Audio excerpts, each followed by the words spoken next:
Let's do this. We haven't loaded on YouTube in. Has it been years?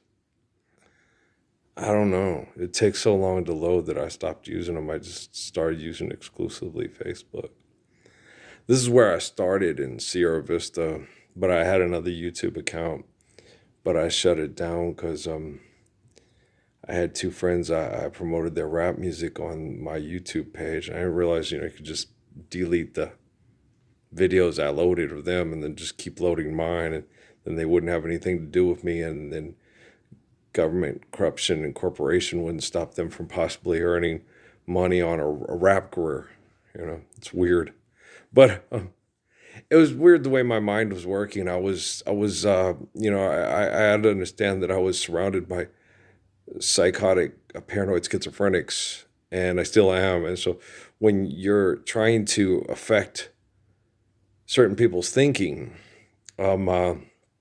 you realize it affects yours, and and it's hard because you're trying to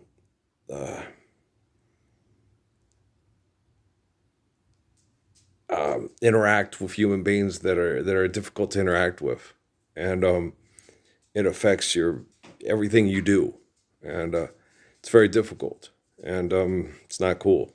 it's And when you watch TV and you watch advertising and you see all these physically desirable people on advertising because they attract other people, like moths to a flame and stuff. And so it's frustrating. It's very frustrating to explain things perfectly in eternal beauty and then just get ignored because you're surrounded and manipulated and impulsed and influenced by psychotic people advertising on TV, which is insane, because money's not real, but time is, right? And so it's interesting to me only in the most,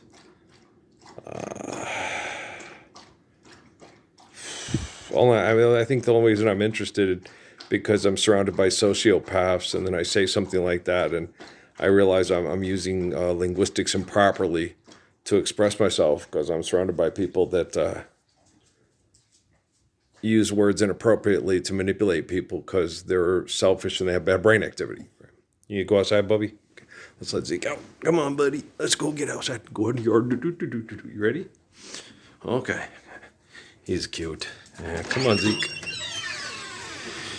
You want in, Sly? You do? Okay, come on in, buddy. Tell us all about it. How was your time outside sleeping on the chair next to the door? He's cute. Yeah. I like cats. Yeah. I really like that Betsy over there next door, man. She's a big old coon cat and stuff, but she's so fun. She's got a really good personality. Yeah. First, I thought I liked Spicy better, but Spicy was kind of high maintenance and lots of attention. And then she kind of mellowed out and she's gotten better. But old Betsy's personality is just way cool. She's like a cross between Smitty and Yoshi, and I dig her. She's really cool. I like Spicer too because she's a little bit more neurotic.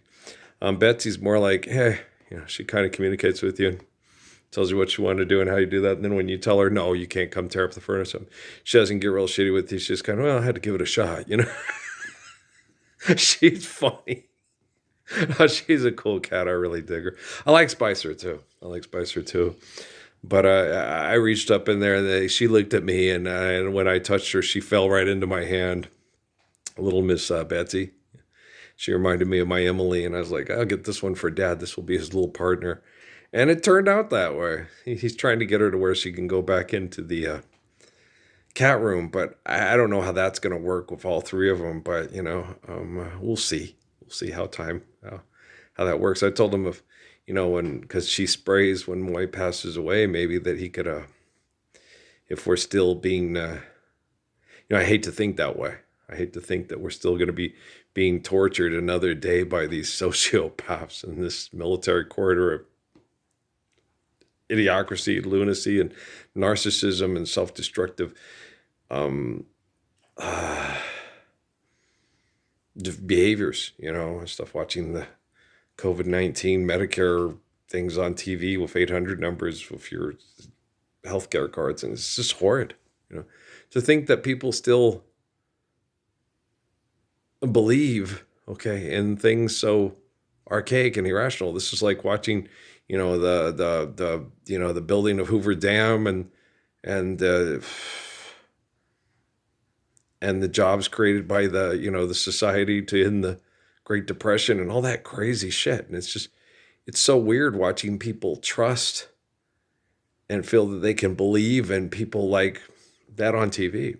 It's very disturbing, you know, when trust is truthful understanding of eternity and then faithful relationships that help us live beautiful lives together and do beautiful things together. You know, you don't need to. I was watching that Andy Hardy movie the other day, and Judge Hardy telling Andy how much, he's got to go to work for he's got to go to school for 8 years to be a judge and a lawyer, and success doesn't come overnight. And it's like, you don't have to compete with one another to use linguistics to manipulate one another for perceptions of law and success when laws are natural and rules of engagement for philanthropy take 8 years of your life and munch it up like it's nothing. The next thing you know, all the best part of living is gone. You spend it all studying books to use linguistics to perceive application, what you perceive as possession and application of material possessions and manipulation of material possessions as positions of public stature and leadership. And then there's this one where, Thomas Magnum's treading water here on the 4th of July, and his dad's getting ready to go off to be a war hero in Korea and train long and hard to be ordered to go murder other poor people so you can have perceptions of success among people that consider themselves rich and delusions of philanthropy. It's crazy, right? And then you film and you put on all these dramatic effects and things of how people survive in these extreme conditions because they're doing extreme things because they're extremely dysfunctional. So it's interesting. I'm going to go. Let's see how long it takes to load this thing up. It's been a while since I've loaded on YouTube, y'all. All right, peace out.